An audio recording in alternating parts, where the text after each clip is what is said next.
तो यहाँ पर कहते हैं यथा रज्जुरियम सर्पो न इति विवेक धी समुदय दशायाम एव रज्ज्वाम सर्प निवृत्ति फले सिद्धे रज्जु साक्षात्कारस्य फलांतरम प्रमाणांतरम साधनांतरम वा न मृगते क्लिप्तत्वा तथा यह अपि इतिहा। ऐसे ऐसे यथा जिस प्रकार से है ना, कहते हैं यथा जिस प्रकार से यम रज्जु नायम सर्प, यह रस्सी है तो सर्प नहीं है ना। यम रज्जु नायम सर्प इति, इस प्रकार से विवेक धी के समुदय जाने पर, विवेक ज्ञान के समुदाय दशा में जिस काल में उत्पन्न हो विवेक ज्ञान उत्पन्न हुआ है, उसी विवेक ज्ञान के सम्यक रूप से उदय दशा में ही रज्जु में सर्प की निवृत्ति फल के सिद्ध हो जाने पर, रस्सी में जो कल्पित सर्प था तो सर्प निवृत्ति रूप फल के सिद्ध हो जाने पर रज्जु के साक्षात्कार का, रस्सी का ज्ञान का, रस्सी के साक्षात्कार का फलांतर, कोई फल दूसरा फल हो, उसको रस्सी के साक्षात्कार करने के लिए दूसरा कोई फल मिले, अथवा दूसरे प्रमाण से है ना, ज्ञान को छोड़कर कोई दूसरी चक्षु आदि और प्रमाणों से, अथवा कोई विशेषता, कोई उसमें विशेषता और लगे, अथवा सामानांतर है रस्सी नहीं है, सर्प नहीं है रस्सी है, रस्सी है रस्सी है रस्सी है रस्सी, आवृत्ति प्रसंख्यान आदि करे है ना, आवृत्ति करे प्रसंख्यान करे, इसकी भी जरूरत ना मृगते, जरूरत नहीं पड़ती है ना। मृग अन्वेषण, मृग धातु अन्वेषण, मृग शुद्धि, मृजु शौच अलंकार में है और मृजु शुद्ध धातु है, तो मृगयते है ना, इसमें कौन सी धातु है, मृगयम, मृगयम है ना धातु है, मृग अन्वेषण, कोई अन्वेषण करने की जरूरत नहीं है, ठीक है ना। कौन सी रस्सी है सर्प नहीं है, इस प्रकार से जैसे जिस काल में विवेक ज्ञान उत्पन्न हुआ उसी काल में ही रस्सी में सर्प निवृत्ति रूप फल की सिद्धि हो गई। रस्सी में सर्प निवृत्ति रूप फल की सिद्ध हो जाने पर रस्सी के अब साक्षात्कार के लिए रस्सी का साक्षात्कार हो गया, और उसमें कोई दूसरा फलांतर की प्राप्ति हो जाए, कोई दूसरा विशेषता, कोई उसी में सींग आदि निकल आए है ना, कोई दूसरा फल हो, अथवा प्रमाणांतर है, और ज्ञान को छोड़ करके उसका, विवेक ज्ञान को छोड़कर कोई प्रत्यक्ष आदि प्रमाण हो, दूसरा और कोई प्रमाण हो, अनुमान प्रमाण आदि की जरूरत पड़े है ना उसकी, अथवा कोई दूसरे साधन आवृत्ति प्रसंख्यान आदि की जरूरत पड़े, ऐसी भी जरूरत नहीं पड़ती, न मृगते, न अन्वेषण की जरूरत नहीं पड़ती। क्यों? क्योंकि क्लिप्तत्वात्, नित्य सिद्ध होने से, रस्सी निश्चित होने से, निश्चित हो। ऐसा जिस प्रकार से रस्सी का ज्ञान के लिए न दूसरे प्रमाणांतर की फल की जरूरत पड़ती है, कोई प्रमाणांतर फल उसमें नहीं प्राप्त होता, नया रस्सी का ही अधिष्ठान की प्राप्ति हो जाती, वही फल है ना। निवृत्ति, सर्प की निवृत्ति फल होता है, रस्सी तो अपने आप अभिव्यक्त हो जाती है, सर्प की निवृत्ति फल हो गया है ना, रस्सी तो अपने आप तो पहले से ही रखी थी, और दूसरे उसके लिए कोई प्रमाणांतर की जरूरत नहीं पड़ती, रस्सी नहीं, ये सर्प नहीं रस्सी है, ऐसे अनुमान आदि की जरूरत करने की भी जरूरत नहीं पड़ती, प्रत्यक्ष प्रमाण से ज्ञान सिद्ध हो गया, रस्सी नहीं है, रस्सी ये सर्प नहीं रस्सी है, इतना ही ज्ञान होती है, रस्सी का प्रत्यक्ष ज्ञान अनुभूति हो जाती है, और दूसरा साधनांतर योग आदि की जरूरत नहीं पड़ती इत्यादि। ये था जिस प्रकार से रस्सी नहीं पड़ता, उसी प्रकार से यहाँ पर भी, वहाँ पर दाष्टान्त में भी, दाष्टान्त में क्या है कि तुरीय आत्मा है, उसमें तुरीय आत्मा, उसमें नेति नेति के द्वारा नान्त प्रज्ञम वैश्प्रज्ञम इत्यादि वाक्यों के द्वारा निषेध कर दिया। तुरीय जब जैसे ही उसका निषेध कर दिया, उस तुरीय आत्मा में नान्त प्रज्ञम मना वैश्प्रज्ञम इत्यादि वाक्यों के द्वारा तीनों उपाधियों का निषेध कर दिया, विश्व तेजस प्राग्ञ को निषेध कर दिया, तो तुरीय परमात्मा की अभिव्यक्ति मात्र हो गई, तो वही प्रमाण का फल है। तो उपाधि का निरसन हो जाना तुरीय की प्राप्ति। अब उसमें कोई विशेष तुरीय को जानने के लिए और विशेष हो, फल हो, किसी तुरीय को प्राप्त हो जाए फल, वो जरूरत नहीं है।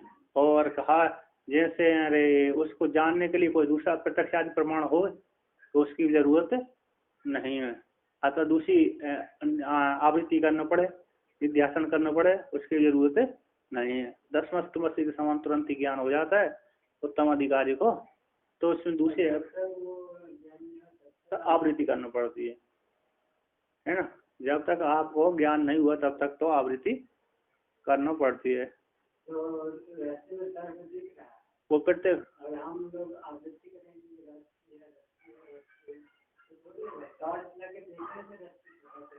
टॉर्च से देखने से पता चल गया है।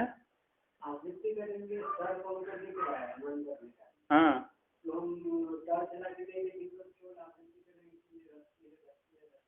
तो ऐसे आवृत्ति करने नहीं, टॉर्च से लगा दी आपने, विवेक ज्ञान हो गया।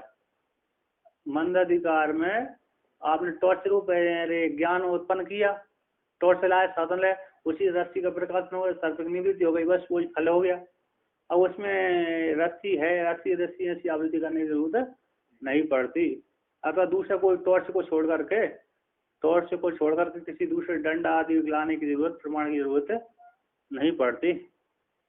ऐसे दृष्टांत में और दृष्टांत में उसी प्रकार से यहाँ पर भी तुरीय आत्मा में तीनों उपाधि का निश्चित करते निश्चन कर दिया। विश्व प्राग जागृत स्वप्न सुषुप्ति इनका निश्चन कर दिया तो तुरीय परमात्मा की अभिव्यक्ति हो गई। अब उसमें कोई प्रत्यक्ष आदि प्रमाण के द्वारा सिद्ध हो कि प्रत्यक्ष आदि प्रमाणों के द्वारा कह ये तुरीय है, ऐसी उसकी जरूरत नहीं है ना। अथवा आवृत्ति निध्यासन आदि करने की जरूरत पड़े तो वो निध्यासन आदि की जरूरत भी नहीं पड़ती, प्रत्यक्ष सिद्ध हो गया दसमस्तुमसी के समान। जैसे दसमस्तुमसी है, व्यक्ति तुम ही 10वें हो तो उसके कोई दूसरे व्यक्ति से नहीं पूछना पड़ता उसको कि मैं हूँ कि नहीं हूँ। उसको फल क्या मिला, उसकी अज्ञान की निवृत्ति और अपनी अभिव्यक्ति होना, इतना ही फल है। अपनी अभिव्यक्ति हो जाना और अज्ञान की निवृत्ति ही उसका फल हो गया।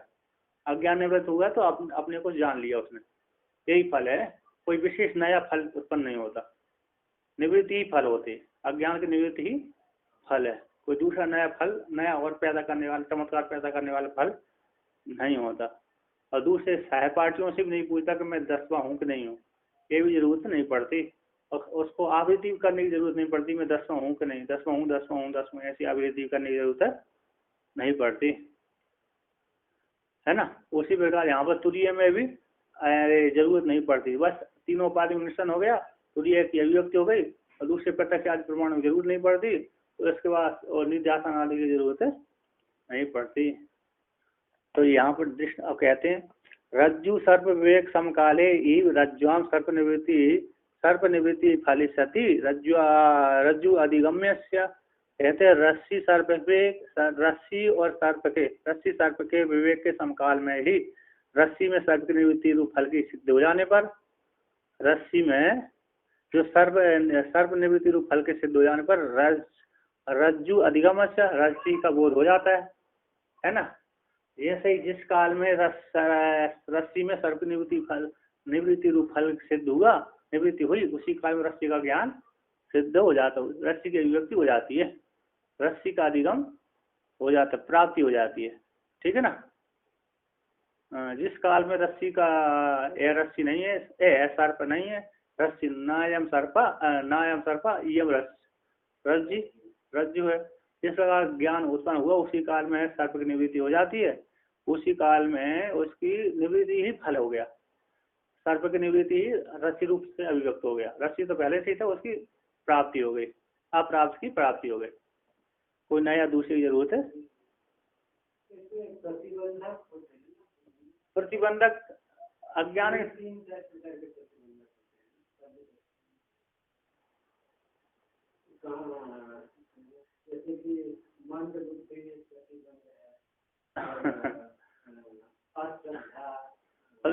अति दूरा सामीप्यात इंद्रिय घाता नमस्थानात सूक्ष्म्यात अवरोधात सांग कार्य का लिखिए, ये है ज्ञान नहीं हो प्रतिबंधक का पर हम ठीक है। मंद और अधिक जान की तरफ का मैं भाव कर लीजिए, उसमें मुख्य अज्ञान है, अज्ञान ही है ना, तरफ तो आप भाव कर लीजिए, उसमें क्या है।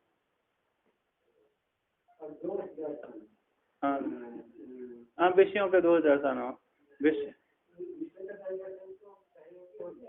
हाँ लेकिन जो देश वास्तव में ज्यादा बोल अच्छा, श्रद्धा ना रखना, श्रद्धा विश्वास ना रखना, आस्तिक बुद्धि ना होना, श्रद्धा ना रखना, विश्वास ना रखना। तो यहाँ पर कहते हैं तो यहाँ पर हो गया ना, रस्सी के सर पर निवृत्ति फल की सिद्धि हो जाने पर, सर पर निवृत्ति फल की सिद्धि हो जाने पर, प्राप्ति हो जाने पर रस्सी के अधिगम की प्राप्ति हो जाती है। अब ये टीकार कहते हैं यहाँ पर एक न्याय कहते हैं कि मीमांसक के दो प्रकार के ज्ञान मानते हैं। मीमांसक क्या मानते हैं कि दो प्रकार का ज्ञान मानते हैं, दो ज्ञान को मानते हैं मीमांसा को। कहते हैं एक बार पहले अज्ञान की निवृत्ति होती है, दूसरी बार फिर उसको जानने के लिए दूसरा साधन जरूरत पड़ती है, प्रत्यक्ष आदि प्रमाण की जरूरत। पहले टॉर्च से सर्प को हटाया, फिर उसको टॉर्च के माध्यम से अज्ञान की निवृत्ति करती, अंधकार निवृत्ति करती। एक सर्प है, इसके लिए और प्रमाण करना पड़ती है उनको। क्या करना पड़ती है? यह सर्प है, सर्प के देखने के लिए पास में जाते हैं, रस्सी को देखने के लिए पास में जाते हैं। पहले से अंधकार की निवृत्ति करती, फिर बाद में रस्सी को जानने के लिए पुनः जाते हैं, रस्सी है, ऐसे बोलते हैं मीमांसक। तो यहाँ पर कहते हैं, जैसे कहते हैं विषयगत प्राकट्यम प्रमाण फलम न अध्यस्त निवृत्ति इति आशंका। यहाँ पर कहते हैं जिन वादियों के मध्य में, यहाँ पर कहते हैं विषयगत प्राकट्य ही प्रमाण का फल है। विषयगत प्राकट्य ही, विषयगत प्राकट है, विषय में प्राप्त हो, रस्सी रूप विषय में गत, जो प्राकट्य विशेषता है ना, विशेषता हो गई, वो ही प्रमाण का फल होता है। न अध्यस्त निवृत्ति, अध्यस्त निवृत्ति, अध्यास जो अध्यास मिथ्या भ्रांति ज्ञान है, उसकी निवृत्ति है ना, उसकी निवृत्ति क्या है? अरे प्रमाण का फल नहीं है, ठीक है ना। कहते विषयगत प्राकट्यम, भाटों का भाट्य कहते हैं विषयगत प्राकट्य प्रमाण का फल होता है। अध्यस्त की निवृत्ति, मिथ्या भ्रांति की निवृत्ति अरे प्रमाण का फल नहीं है। इति आशंका को लेकर कहते हैं ऐसाम। तो कहते मूल में आते हैं, कहते हैं यहाँ पर क्या हो गया, जिन बार है ना, यहाँ पर 99 है ना, 99 कहाँ के,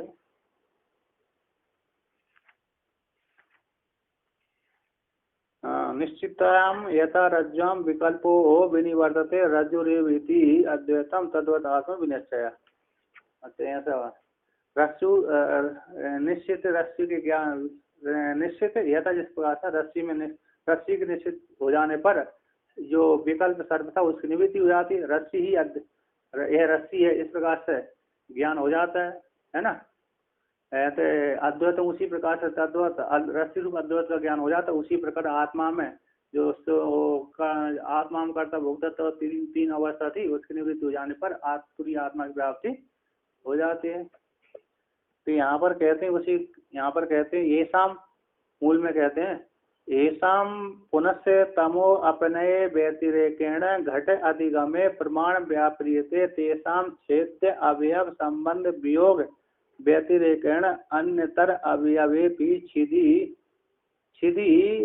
छिदिर व्यापृति इति उक्तम स्यात्। कहता ऐसा वादिनाम, इन वादियों के मत में पुनः तम को, अविद्या रूप तम को अपने से हटा करके, अब ये शाम जिन वादियों के मत में अज्ञान रूप जो तम था उसको अपने हटा करके, उससे भिन्न अज्ञान रूप तम को हटा करके उससे भिन्न घट के अधिगमे, घट की प्राप्ति में प्रमाणम व्याप्रियते, प्रमाण को व्यापार करते हैं।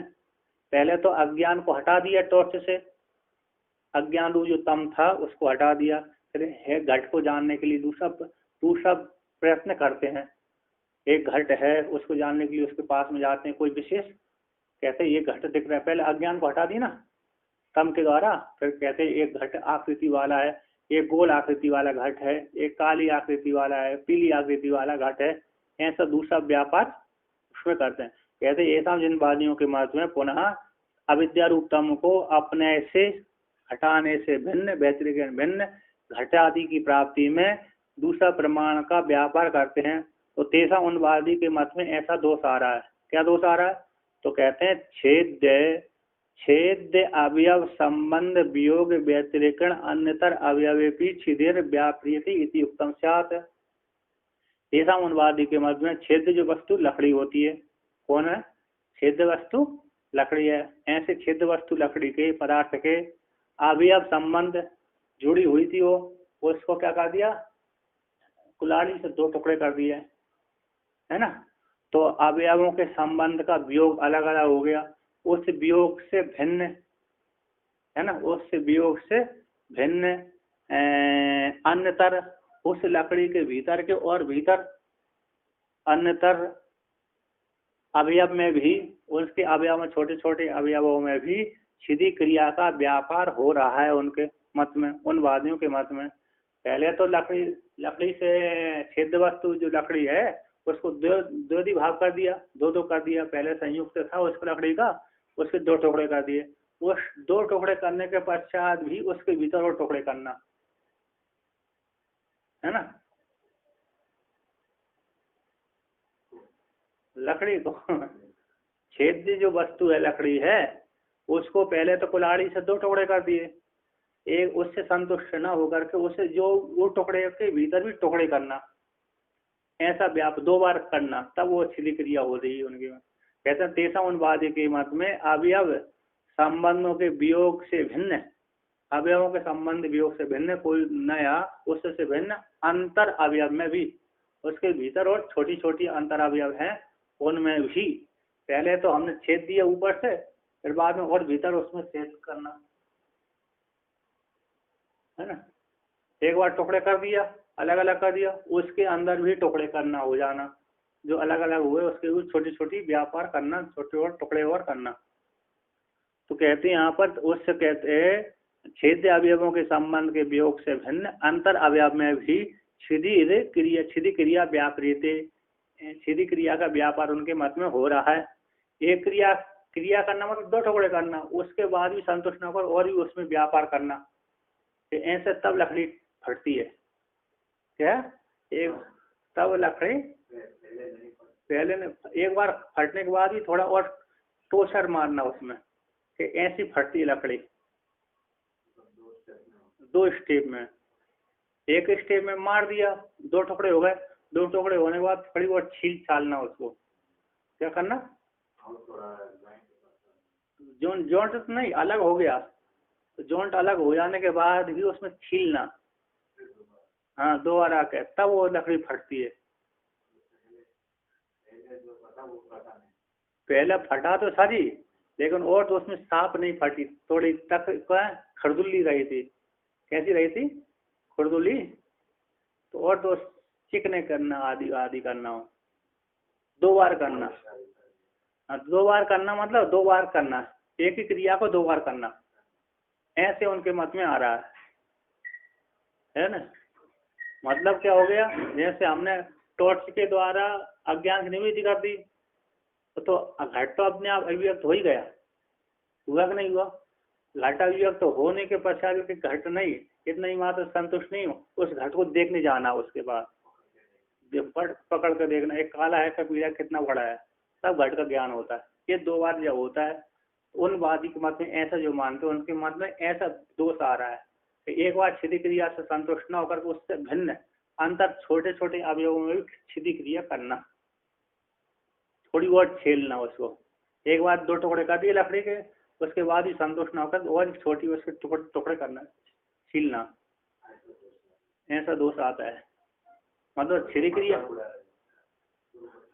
हाँ, पूर्व पक्षी के ऊपर दोष निकालना, ऐसा जो मानते थे ऐसा उनके दो मत में दोष आ रहा है ना। मीमांसा दो ज्ञान हो गए ना, दो ज्ञान मानते इसी अनादि। इन वादियों के मत में पहले अंधकार को छोड़ करके घट के बोधन में भी प्रमाण का व्यापार होता है, ऐसे उनके मत में दो बार छिदी क्रिया प्रयोग की जाती है। देखो अब टीकाकार कहते हैं उसी को, कहते हैं सो विषय अज्ञान अपना नैनाए प्रवृत्ता प्रमाण क्रिया।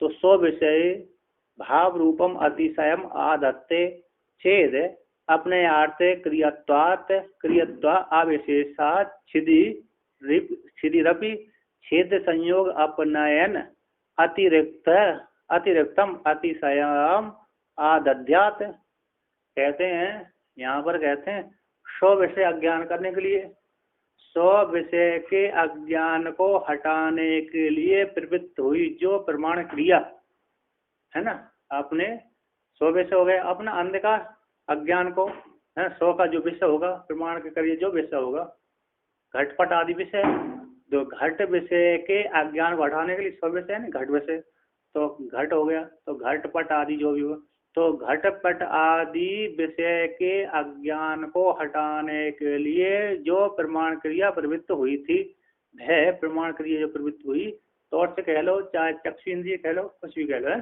प्रमाण क्रिया जो प्रवृत्त हुई, तो स्व विषय स्व हो गया घट, ऐसे घट रूप विषय में वो विषय में भाव रूपम अतिशयम आधत्ते, क्या कहते, जब उसने अज्ञान को निवृत्ति कर दी घट तो अभिव्यक्त हो गया, कहते नहीं इतने संतोष नहीं, उसमें और विशेष भाव को ऐसा है काला है पीला है इस भाव को आदत्य धारण करते हैं।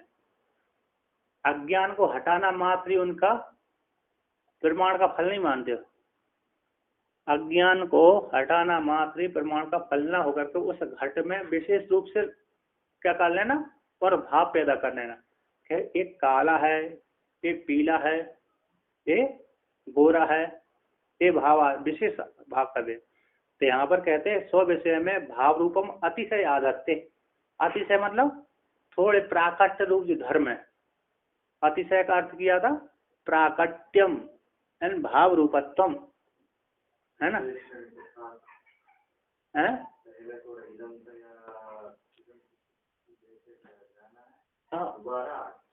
अच्छी से विशेष तो अच्छी तरीके से जान लिया, पहले में जो टीका विषयगत प्राकट्य है ना प्रमाण का फल है, तो विषयगत प्राकट्य है भाव रूप है, उसी को यहाँ पर नीचे उसी का आती है भाव रूपों अतिशय आदत्ते, पहले का जो प्राकट्य शब्द क्रिया की है ना उसी को यहाँ पर टीकाकार ने दोबारा उसी का अर्थ किया भाव रूपम अतिशय आदत्ते, कोई विशेष भाव थोड़ा हो बढ़ चढ़ कर बोल देना, जैसे हमने बात सुनी आपसे हमने दूसरे सुना तो अपनी थोड़ी मिला करके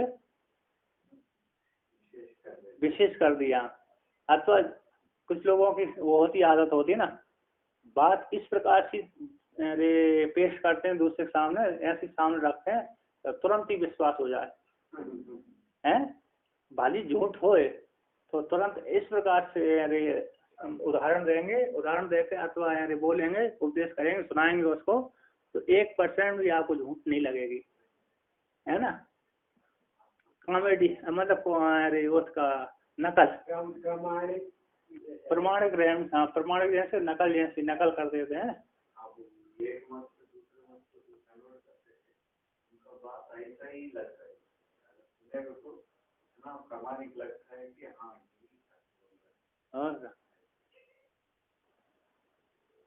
तो ये विशेष भाव रूप को आवश्यक धारण करती है वो घट, अज्ञान की निवृत्ति आखिर नहीं करती, अज्ञान की निवृत्ति करने के बाद भी वो विशेष भाव को आरोपण करती है उसमें, हाँ मैंने अच्छी प्रकार से जान लिया, ये विशेष भाव हो गए प्राकट्य भाव को अतिशय आरोप करते हैं, तो कहते हैं यदि यदि अपनयन क्रियात्वात् जैसे अपनयन क्रिया है ऐसी अपनयन क्रियात्व अविशेषात् छिदी क्रिया, कहते हैं अपनयन क्रिया के साथ ही छिदी क्रिया भी सामान्य रूप से छिदी क्रिया है, जैसे अपनयन क्रिया होती है कि नहीं होती, अपनयन क्रिया तम को हटाने वाली जो अपनयन क्रिया है, अज्ञान को हटाने वाली जो अपनयन क्रिया है प्रकाश वाली, उसी प्रकार छिदी क्रिया भी क्रिया है, उसमें समानता है, जैसे छेदन क्रिया करके लकड़ी कुल्हाड़ी से 2 टुकड़े कर दिए छिदी क्रिया हो गई, जैसे वो क्रिया होती है उसी प्रकार अपनयन क्रिया भी क्रिया है, तो यहाँ पर कहते हैं अपनयनार्थ अपनयन रूप प्रयोजन के लिए क्रियात्म सामान होने से छिदी क्रिया भी छिदी, उसमें भी जैसे छिदी क्रिया क्रिया है उसी प्रकार अपनयन के हटाने के लिए भी ये भी कैसी अपनयन एक क्रिया है क्रियात्म सामान होने से, तो यहाँ पर कहते हैं छिदी क्रिया भी छेद संयोग छेद वस्तु के संयोग के छेद जो लकड़ी हो गई उसके संयोग के अपनयन से, संयोग का जो अपनयन है ना, संयोग का जो विवाह संयोग का विवाह कर दिया, संयोग के अपनयन से अतिरिक्त अतिरिक्तम है ना, तो अतिरिक्तम अतिशयम आदद्यात, अतिशय आधान करती है वो कौन छिदी क्रिया, कहते छिदी क्रिया भी छेद जैसे अपनयन क्रिया भी क्रिया तो सामान होने से, जैसे अपनयन क्रिया वो क्रिया है, उसी जैसे छिद क्रिया क्रिया उसी प्रकार अपनयन क्रिया भी है ना, हटाने वाली क्रिया है। जैसे उसी प्रकार जो छिद क्रिया भी छेद दिवस, जैसे अपनयन क्रिया हटाने का काम करती है ना, तम को हटा करके अतिशय को आदत कर दी, जैसे अपनयन क्रिया उसी प्रकार छिद क्रिया है। तो छिद क्रिया भी अपने को, जैसे वहां पर पूर्व पक्षी ऐसा मानते हैं कि पहले तम को हटाया, तम को हटाने के बाद फिर एक नया विशेष भाव रूप प्रदान किया, उसने आरोप कर दिया। तो उसी प्रकार से यदि उसी प्रकार से जो छिदी क्रिया होने से, तो छिदी क्रिया भी छिद वस्तु लकड़ी के दो टुकड़े संयोग का अपनयन, संयोग कर दिया, संयोग का अपनयन कर दिया, विभाग कर दिया, दो टुकड़े कर दिया। इसके बाद उस टुकड़े से संयोग के अपनयन से अतिरिक्तम अतिशयम आदध्यात ऐसी प्राप्ति उनके मत में हो रही है ना। अब आगे उसी को और थोड़ा व्याख्यान करते हैं। कहते नाचा, कहते ना नाचा संयोग नाश को गुण विभागा, है ना, नैयायिक सम्मति विभाग के द्वारा अस्मत् सम्मति न। तो कहते हैं यहाँ पर, कहते न च संयोग विभाग अतिरिक्त विभागे संप्रतिपत्ति रस्ती, यान कहो कि संयोग के विभाग से अतिरिक्त विभाग में कोई संप्रतिपत्ति न आती। जैसे जैसे वो तो नैयायिक आदि थे ना, संयोग के नाश को गुण का विभाग कहते हैं, संयोग का जो नाश है वो गुण को विभाग करते हैं, एक नया विभाग हो जाता है ना। जैसे नई संयोग का नाश ही एक गुण विभाग गुण हो जाता ना, संयोग नाश को गुणों विभागा, है ना। तो जैसे वो करते हैं ऐसे वो नहीं आत्मान तो उनके जैसे हम नहीं है। तो यहाँ पर कहते हैं, यहाँ पर न तो संयोग है, तो संयोग नाश गुण विभाग, यहाँ पर नैयायिक सम्मति विभाग के द्वारा अस्मत् सम्मति, अस्मत् हमारी सम्मति है ना, ऐसी सम्मति उनके जैसे हमारे विभाग तो हो गया, कोई विशेष गुण को आधार नहीं करती। वहां तो विभाग संयोग का गुण विभाग हो गया तो विशेष आधार हो गया, गुण मान लिया, ऐसा कोई गुण विशेष का आधार नहीं होता। कहते ना संयोग न चा संयोग विनाश, संयोग का विनाश से अतिरिक्त, है ना, संयोग के नाश गुण से, यहाँ पर जैसे वो तो संयोग के नाश का गुण हो, विभाग एक गुण नया गुण मान लेते है ना, उसी प्रकार यहाँ पर से संयोग विनाश से अतिरिक्त विभाग में, विभाग नामक गुण में संप्रतिपत्तिर न अस्ति। संयोग के विनाश से अतिरिक्त विभाग में कोई भी हमारी उनके साथ सहपाठी नहीं है, सम्मति नहीं, संप्रतिपत्ति, संप्रतिपत्ति है ना, संप्रतिपत्ति बोलते उभयवादी सम्मत, है ना, संप्रतिपत्ति होती है उभयवादी, संप्रतिपन्न आता है नहीं आता, संप्रतिपन्न मतलब उभयवादी सम्मत। तो उनकी जैसे हम नहीं मानते, ऐसे नया विभाग को संयोग का विभाग कर दिया, संयोग का नाश करना, उससे एक विभाग एक गुण हो गया, ऐसा हम उनके जैसा ना विभाग गुण नाश नहीं मानते। मतलब संयोग नाश होगा बस इतना है, और तो वो दो नया कोई नया आधान गुण स्वीकार नहीं करते। कहते हैं एक अलग गुण हो गया। हाँ, कहते प्राकट्यम च प्रकाशत्वे ज्ञानवन न अर्थ निष्ठत्वम अप्रकाशत्वे तेन अर्थेन न अर्थो अस्तित्व भावा। और प्राकट्य का भी, प्राकट्य विषय का जो प्राकट्य ज्ञातता है ना, विषय का जो प्राकट्य रूप विषय का प्राकट्य का भी प्रकाशत्व में ज्ञान के समान, ज्ञान के समान ज्ञानवदिति, ज्ञानम ही प्रकाश रूपम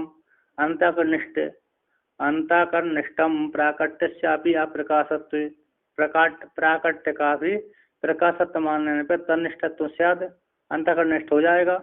यहाँ पर कैसे, जैसे ज्ञान अंतःकरण में रहता है ना, ज्ञानम ही प्रकाश रूपम, ज्ञान कैसे प्रकाश रूप, और अंतःकरणनिष्ठत्व अंतःकरण में रहता है, ऐसे प्राकट्य का भी प्रकाश मान लेने पर तन वह भी अंतःकरण में ही निष्ठ रहेगा। जैसे ज्ञान अंतःकरण में रहता है, ज्ञान भी प्रकाश रूप है, उस अंतःकरणनिष्ठ रहता है, और प्राकट्य का भी प्रकाशत्व हो जाने पर तन्निष्ठत्व अंतःकरणनिष्ठत्व स्यादिति भाव। यहाँ पर कहते प्राकट्य का प्राकट्य वस्तु का, घट का प्राकट्य का है कोई विशेष, है ना। तो प्राकट्य का प्रकाशत्व हो जाने पर तो ज्ञान के समान न अर्थनिष्ठत्व विषयनिष्ठ नहीं होगा, अंतःकरण का धर्म मात्र हो जाएगा। जैसे ज्ञान अंतःकरण का धर्म मात्र होता है ना, अंतःकरण का धर्म मात्र होता है, उसी प्रकार ये भी विषय प्राकट्य का प्रकाशत्व मान लेने पर कोई विशेषता स्वीकार कर लेना, अज्ञान निवृत्ति के बाद दूसरा एक विषय का प्राकट्य धर्म स्वीकार करेंगे। तो जैसे प्राकट्य का प्रकाशत्व होता है, प्राकट्य को प्रकाशत्व मान लेने पर, प्राकट्य विशेष स्वभाव रूप स्वीकार कर लेने पर, ज्ञात रूप मान लेने पर, जैसे तो जो प्राकट्य प्रकाशत्व होने पर जैसे ज्ञान के समान वो हो जाएगा, अर्थवत्ता उसमें नहीं आएगी। जैसे ज्ञान जगत को प्रकाशन करता है, विषय को प्रकाशन करके वो अंतःकरणनिष्ठ तो रहता है, उसी प्रकार ये प्राकट्य भी प्रकाशत्व है, नया उत्पादन कर दिया, प्रकाश घट को प्रकाशन कर दिया, भाव रूप भाव आधान कर लिया, तो वो भी अंतःकरण धर्मत्व हो जाने से, है ना, तो अंतःकरण में ही वो प्राकट्य होगा। घट में कोई घट रूप पदार्थ की विशेषता उसमें नहीं रहेगी। कहते हैं विषय का जो प्राकट्य ज्ञातता है, वह विषय की जो प्राकट्य ज्ञातता है, विषय का प्राकट्य ज्ञातता, वो उसको प्रकाशत्व मान लेने पर तो ज्ञान के समान अर्थनिष्ठत्व नहीं होगा, और प्रकाशत्व न मानने पर, है ना, तेन इसी हेतु से अप्रकाशत्व हो जाने पर तेन अर्थन उस अर्थ के द्वारा अर्थ भी न अर्थो अस्ति, अप्रकाशत्व नहीं मानेंगे, प्राकट्य का प्रकाशत्व नहीं मानेंगे, तो उसी अर्थ के साथ तेन अर्थन उस विषय रूप घट के साथ वो अर्थ भी, है ना, अर्थो अस्ति न भाव, अर्थ भी नहीं रहेगा, विषय भी नहीं रहेगा। यदि प्राकट्य का प्रकाशत्व न हो जाने पर उसी अर्थ के साथ विषय के साथ उसकी विषयता भी नहीं रहेगी, उसके साथ जुड़ेगा ही नहीं। जब प्रकाश नहीं माना, उसको प्राकट्य को प्रकाश नहीं माना तो अंधकार ही बना रहा, तो विषय के साथ संबंध ही नहीं हुआ, विषय के साथ संबंध नहीं हुआ तो कैसे पर विषय को ज्ञात कराएगा, बोध कराएगा।